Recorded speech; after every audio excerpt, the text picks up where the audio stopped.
go, boys. Great job. Let's go, CRC. That a boy, Fo. Look ahead, look ahead. Oh, big one, big one. Go, Fo, go. Go, get.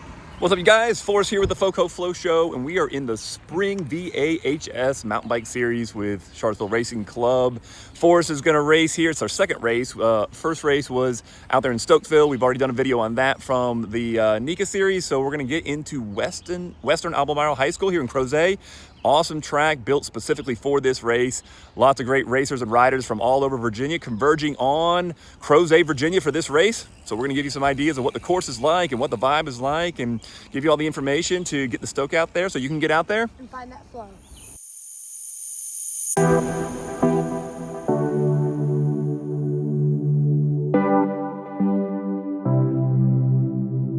Western Albemarle is a really cool course built by the local coaches and riders just a few short years ago. It's located just off of 64, sort of near King's Family Vineyard if you're looking for a great exploring of the Crozet, Charlottesville area. You can see the course here. It's super tight and super narrow. When you're trying to navigate it, know that you're going to be in tight single track with punchy climbs and a few technical areas that we'll review here in a little bit, knowing that you basically circumvent the entire school, switch back there, and then come back around instead of a huge loop. It's tight and narrow, moving your way around the course.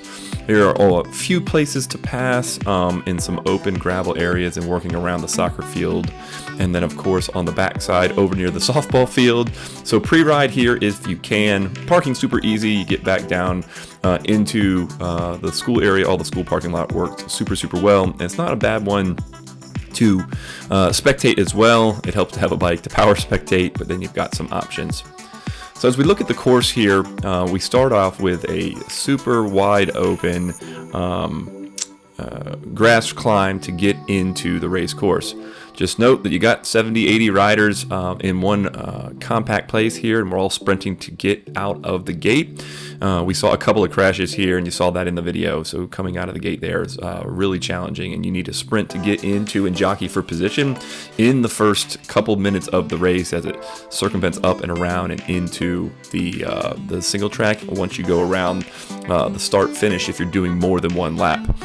If you're only doing one lap, if you're one of the younger racers, it's even more important that you push really hard to get to the best position you possible before you get to the single track, because the single track is so tight and so narrow that it's very unlikely you'll have lots of places to pass in between the areas where we have the open field. As you jump into the single track, you're going to notice a few small berms and some rollers and some pumps and even some jumps, which you're allowed to do in the VHS spring season. So it's another good call out when racing this course, that it's going to be really easy to pick up speed. It's going to be really easy to get a little bit squirrely. There'll be some optional rock gardens and then some non-optional rock gardens in that tight single track. So as you pump through and you push through, you just want to make sure that you're riding within your limits. There's areas where you can get air, and if you get knocked offline, it's just not worth it in that single track where you're trying to line up berms. It can be super dry and super dusty like this race weekend was, so not a lot of opportunities there to hold the traction. It's easy to slide out, so you just want to be aware when racing the course, and the old adage of smooth is fast and fast is smooth is probably a good call out. Recognizing that the opportunity to have a ton of fun on the course is there, but you can get yourself in a little bit of trouble. Knowing that there's going to be the opportunity to dig out of some of those flowy sections to get back up into an even more technical area, and then there's a few wide open sprints. So the other big call out from riding this course is you're really going to have to anticipate when you're getting into these climbing sections, and you're going to want to try to come out of the hole, be in the right gear, and then be ready to accelerate where there's an opportunity to pass somebody. Because if you're not, then you're going to be in the wrong gear and you're going to be grinding up and out of a trail flow section into a place where you possibly could pass. But if you aren't ready for it, then you're going to end up losing a very short opportunity to do so. Usually you can tell where you are on the course by peeking over your shoulder, looking out of your right eye so you can see where you are in adjacent to the actual school. You'll see some of those open sections coming up when you get near to the ball field or the softball field and things like that. But then also knowing as you dip back into some of that tighter single track to be super aware of when you're going to pick back up speed and then find some additional areas for those flow and punchy sections that are also going to be combined with those climbs I was talking about earlier on the backside as we sort of pass some of the ball fields here and you dip down into this super fast flowy section. It would be super easy to pin it here, and I think probably you should if you're racing, but pay attention on the pre-ride if you can do it. Definitely pre-ride on Friday night if you have that option, which they offer, as well as Saturday morning, knowing that as you're picking up speed here and knowing when these berms are going to be coming and some of these flat turns that aren't as bermed, knowing that there's lots of opportunities that can throw you or knock you offline. And then another call out here is some of the more technical sections and technical features where it's just going to require you being a little bit more active on the bike. You can't just ride it and not be aware that it's coming without losing momentum, losing speed, or getting knocked into a more challenging place on the bike, which would not be good for racing.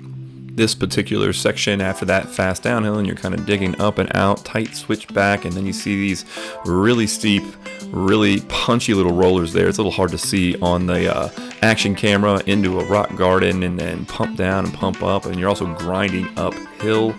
So it's another one of those things just to know that those sections are coming and be ready, be active on the bike. Make sure that you're not in traffic there, and if you are, making sure you know where your front tire is and where your back tire is so that you don't knock and get knocked off of line, knowing that once you get through that section there's the opportunity to dig hard, climb out, and be ready to try to stay on the gas. Your heart rate's going to be through the roof in this section. It's going to be a really tough area to keep momentum, but if you can, it gives you a great opportunity to stay ahead or gain ahead positioning in a really challenging part of the course, which takes you over and around, and then you get to one of the most fun but most interesting areas of the entire race course.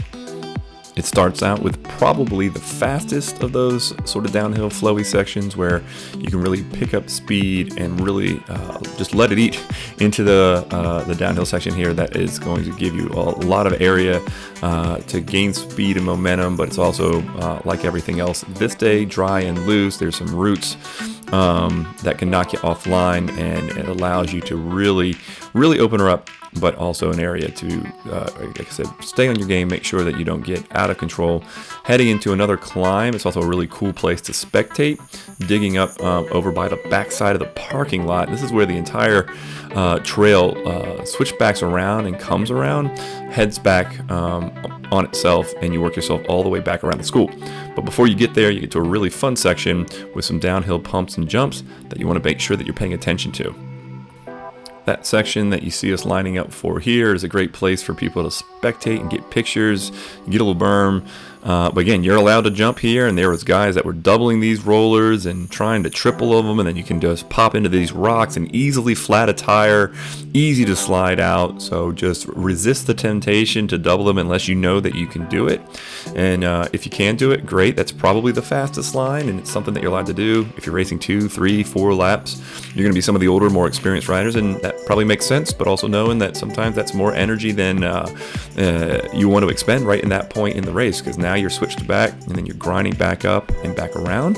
And so it's just a good call out there. It's a super cool area. We saw some guys get really sendy on it and looked great and looked awesome. Lots of fun, but it's a lot less fun if you're trying to have add a little style, a little flair to your riding, and then you end up crashing and losing a position or two. Because once you finish this, you grind out, and then you have to work your way all the way back. There's a couple of other open places to pass as you connect from one soccer field over to a softball field and back around, and then back into some additional tight and twisty single track, which is going to make passing even more challenging. And now with the school on the left side of your body, and you'll start seeing signs of getting closer back to that finish line.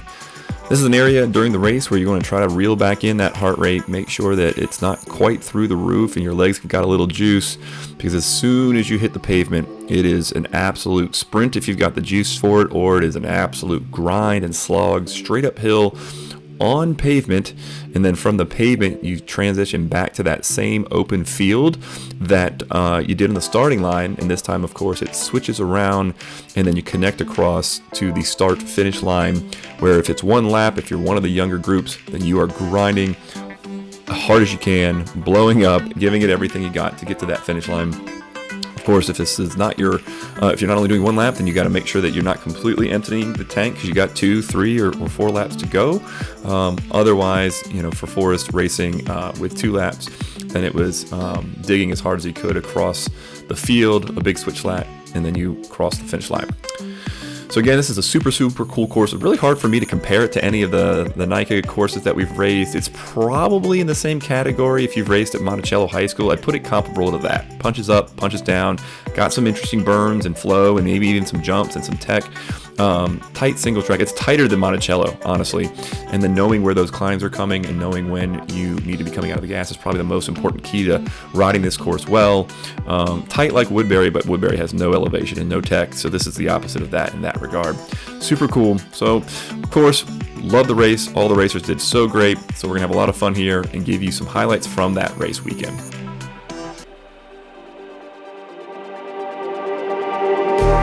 Just like the street lights lit this town, like a fire in a blaze, gotta burn it down. Can't be afraid to leave this out. We got this far, don't know how.